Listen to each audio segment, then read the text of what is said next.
Tickets. Tickets, please. Your soul.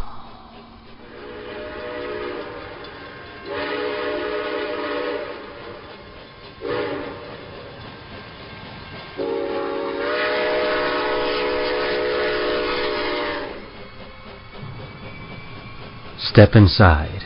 Take a ride upon the terror train. All aboard, be fair warned. These rails house fear and pain. Find a seat, don't mind the heat. Just pray the lights stay on. Upon these rails, these bloody rails, in darkness lies no dawn. Yes, step inside, come crawl or glide. With us you shall remain. Upon this ride, this hellish ride, we call the terror train.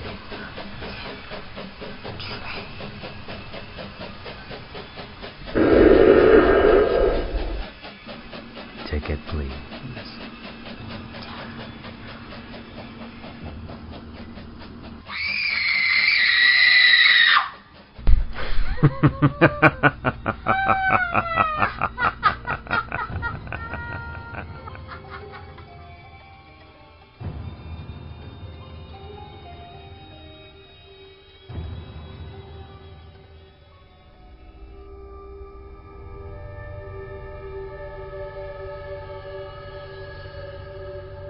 James Ward Kirk Publications presents Terror Train. Episode 119, Colorado to Oregon.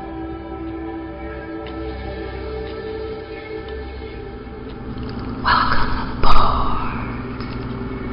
Welcome to my home. I am the Disembodied Voice, your ghost host, so to speak. Call me Terror.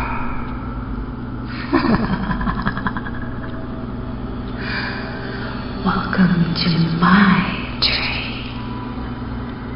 Be you dead, undead, or of the living.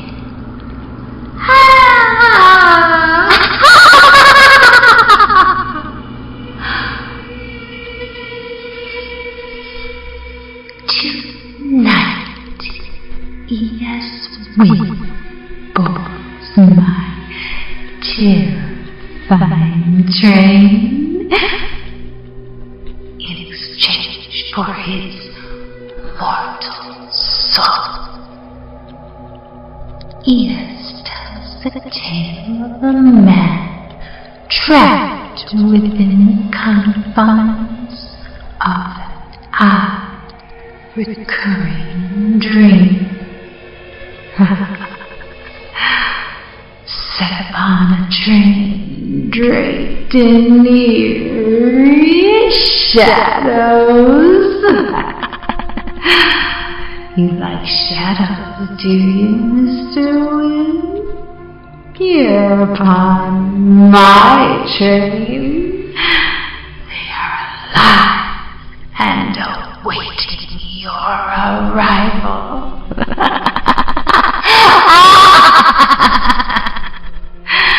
That is right.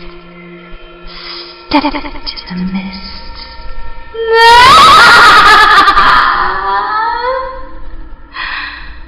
A bloody ticket is handed to our conductor, which reads E.S.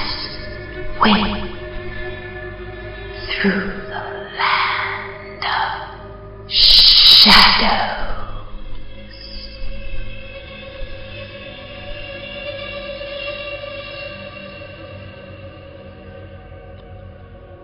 Ticket, please.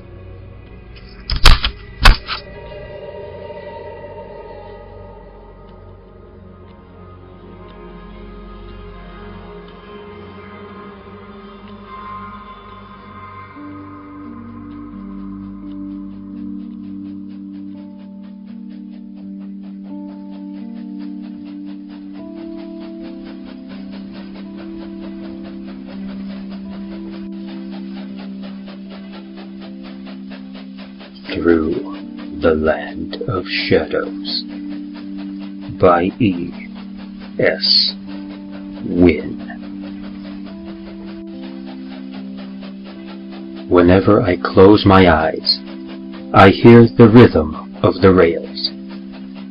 I hear the low, distant moan of the engine as it cries out in the endless night. When I dream only of the train, of the twisting, shadowy vistas it plies, the places that twist and stir with alien movement, with crimson eyes, thousands of them, staring like silent, hungry stars. I don't know when it started. I can't remember. Once, long ago, my nights were peaceful. Once, my dreams were calm, were nothing more ominous than lazy visions of pastel light and pleasure. Now, there is only darkness. Now, there is only the train. Even in the waking world, I hear it sometimes.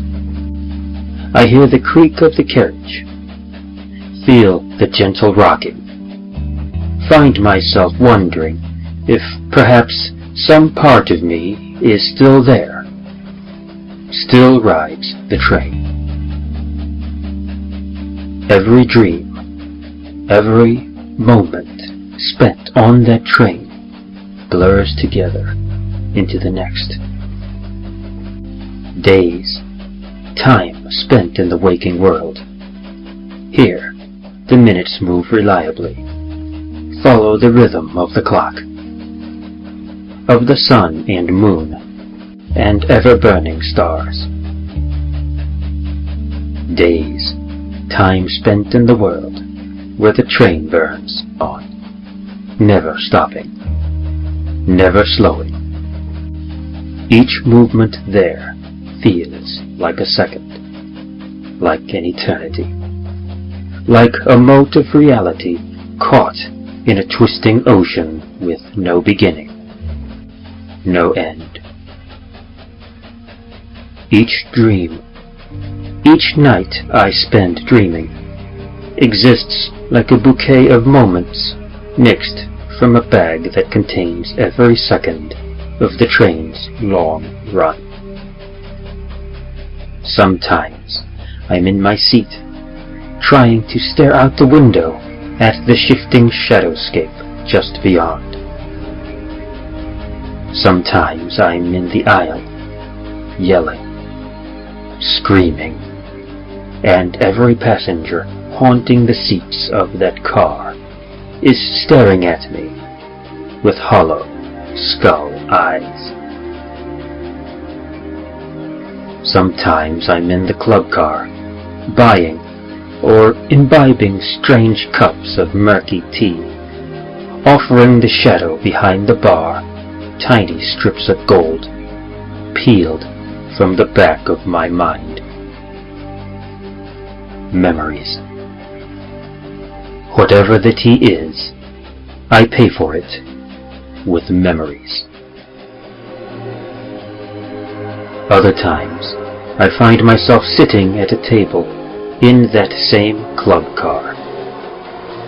My hands are full of playing cards inscribed with strange symbols that shift as if cut from living shadow. The pictures offer no help, shimmer and stare, move as if trying to crawl off their cards.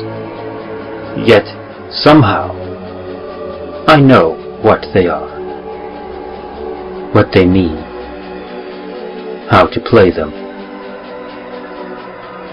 At the table, 3 men with faces that hang and flap, heavy and wet, wait for me to make my move.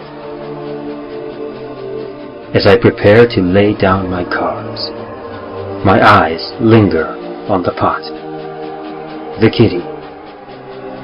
More of those golden strips, some of them curling, some of them shining brilliantly. Memories. Sometimes my hand wins me a piece of the pie, a handful of memories I hurriedly stuff back into my mind. But more often than not, I lose them all. Everything that I bet. The men with the hanging faces devour the strips with greedy delight, and then the dream moves on. And there are times that I find myself in a carriage stuffed with rough sacks, packed with glittering gold. Tempting, yet not meant for me, I know, somehow. A man with rough, scaled skin and eyes like a fish watches me as I watch him. As my eyes linger among the sacks. Neither of us speaks, at least not in any recognizable form of language, though I get the distinct impression that something has passed between us, something meaningful, something that makes me turn, leave the car. Some nights, some memories caught in dream suspension, find me finishing, accepting, or staring at a half-finished meal of oily darkness. The hands that deliver it pass unseen. I never glimpse the face, the uniform, anything but the barest shuffle and slither of the one who brings me my meal. Even when I find myself in one of those moments, realize where I am, I'm never able to catch anything, to see anything but haze, more shadows. The meal itself feels fulfilling, each bite wrapping itself around my fork, slithering past my lips and down my throat, as if eager to be devoured. If there is an end or a beginning, if there is a destination to which this train is bound, or a place from which it hails, I have yet to see it. Something tells me that there is, that the train has only captured me in its passing from world to world, or universe to universe. But the convoluted nature of the way that time passes while I am aboard makes me wonder if I will ever see an end to the ride. Maybe I'll arrive eventually at the place where the train originally started. Perhaps my dream will be of the train pulling into some shadowy station, some twisted obsidian terminal point from which the gates of hell itself are visible. And maybe the train will continue on forever. A reflection, an echo crawling endlessly across the mirror of another universe, another reality with its own rules and freedoms, a reality where the ride never has to end. Maybe the train has already rolled on, already reached its destination, and what I am living while I sleep is only some shard of a memory, a vista of shadows that still haunts me even as I find myself wondering when, where, I might have taken a ride on that train. Only one thing seems certain to me. Soon, I will be gone. The doctors say that I am only days from death, and I can feel it. Sleep comes more and more often now, and with it, the dreams of the train. I can almost feel that dream train pulling at me, beckoning me to return there and never leave. Perhaps when I die, when I finally shuffle off this mortal coil, instead of slipping away to a grand and sweeping heaven of clouds, or a dark and fiery hell, I'll find myself riding the train through the bosom of eternity, a traveler through the land of shadow, patiently waiting for the engine to slow, to roll into whatever destination might await it. Might await us when time at last moves as it should, and the end of the line finally comes. Anything else, anything less, would come as a surprise to me now.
Our second passenger to board tonight's track is the poet, Lori Lopez. Ah, yes. Good evening, Lori. Step inside and join terror.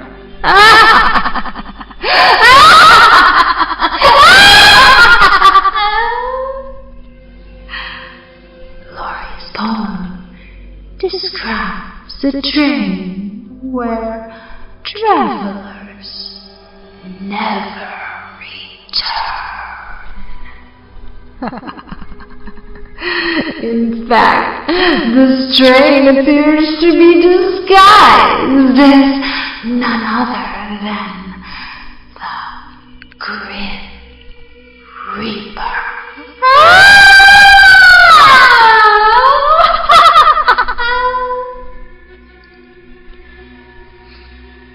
Delightfully devilish was just enough horror to give you mortals. What do they call them? Ah, yes. Nightmares!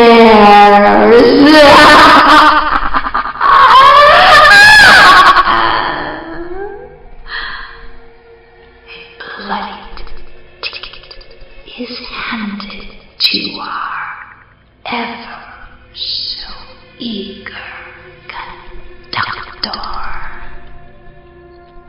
It reads, Lori R. Lopez, Death Survivor.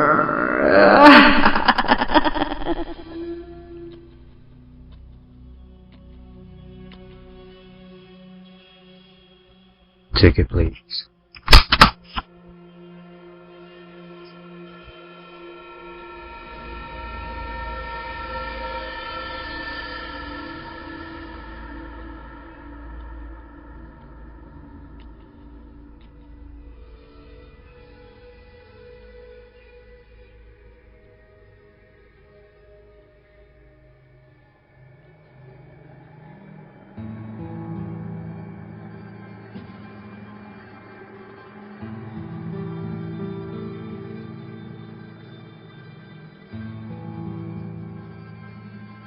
Death's Viper by Lori R.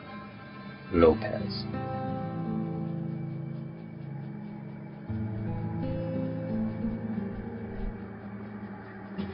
A wicked train curves through the hills, ominous death rattle reverberating, slithering across the distance, hauling the thick, sinuous coils and convoluted length of a snake, as I fidget with a case of nerves akin to an epileptic seizure of the blood, rattling the depth of me, clattering as loud and furious as the train hurtles iron rails, jarring, assaulting the tracks.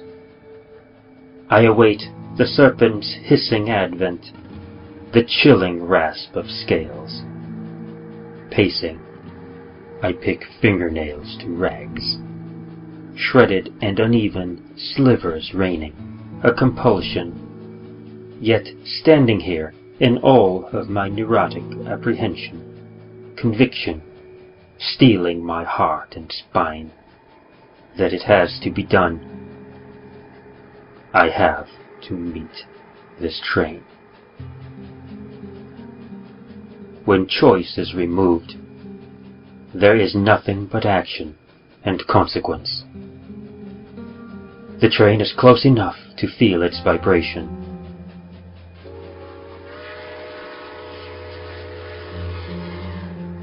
Anticipate the harsh shudder and scrape of brakes in a friction of sparks as it slides into the station. Skating, undulating, haloed by steam, cloaked by a moody Ophidian aura.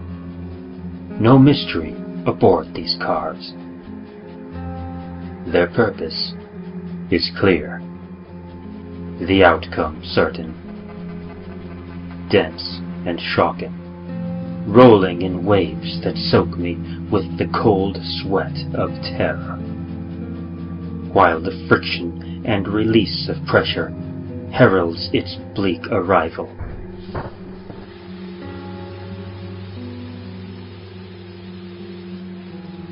The seats and windows bear impressions of decay, a putrescent stench. Passengers locked within the throes of fate's rigors, gnarled by wither. I have dreaded such a moment, known it was coming for me. Yet there is never sufficient time to prepare, to accept. Time is an inadequate measure, a shoddy substitute for existence, marking and keeping score, ticking, always ticking off, each instant squandered, whether in achievement or simple pleasure, frittered or fraught with regret, struggling to decipher the meaning, and knowing makes it all the more intolerable, insufferable, inconsiderate. This train is the latest method, a civilized envoy, less gruesome, however imposing, reptilian. Death is at the controls, blowing the whistle when your time is up, sending a hooded reaper to conduct you in a precise, efficient manner, to peel you out of your reverie and ooze, stripping away the flesh to reveal a thin and sleek core, hollow yet durable. I have gripped this one-way ticket for several moons, a lifetime of last seconds, of striving to cram in one more, just one more glance, or breath, or chance. It could never be enough, and it would be so much easier to let go, without the hope that it was a mistake, a clerical error, some big misunderstanding, or that I could somehow change my destiny. I once loved trains and yearned to ride them off into the sunset on a grand adventure. That was before I beheld this beast, rearing, parting jaws to engulf me, tongue darting, fangs like quills, scrawling death sentences. You cannot shake your fist in its face, however outraged or indignant. Snakes have little mercy, no compassion. I brace for its bite, wincing. There is a line ahead of me. Too soon it will be my turn. Obedient yet complaining, writhing, kicking and screaming, just as I was born. Only this time absorbed, swallowed, drawn into its belly rather than expelled. A fat intestine that stretches rippling between past and future, constricting my present in a stranglehold. One at a time, the doomed are snatched, and I am next. This is it. I am paralyzed, hypnotized, unable to resist the fatal strike of death's viper.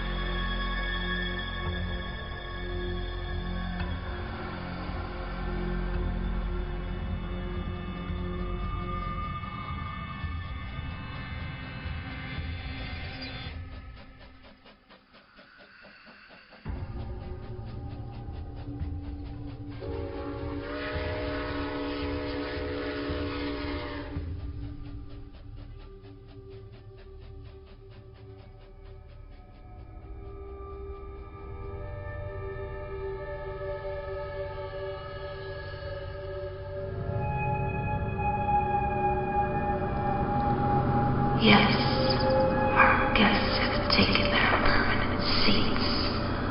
From New York to time infinite. Are you ready to join them? And perhaps another story will lure you. Choose a car, any car.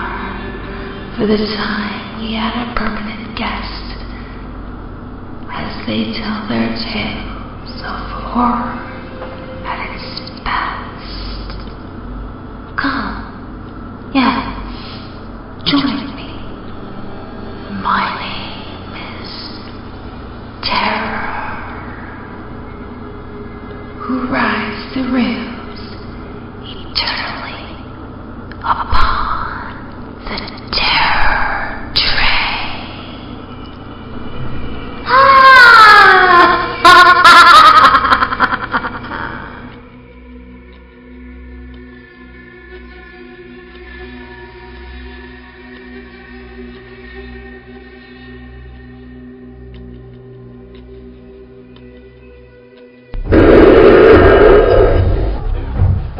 Survived this trek? No turning back. Dare resist, just try. Step back inside, we'll be your guide. So many ways to die. Upon this ride, nowhere to hide. With us, you shall remain. Upon this ride, this hellish ride, we call the Terror Train.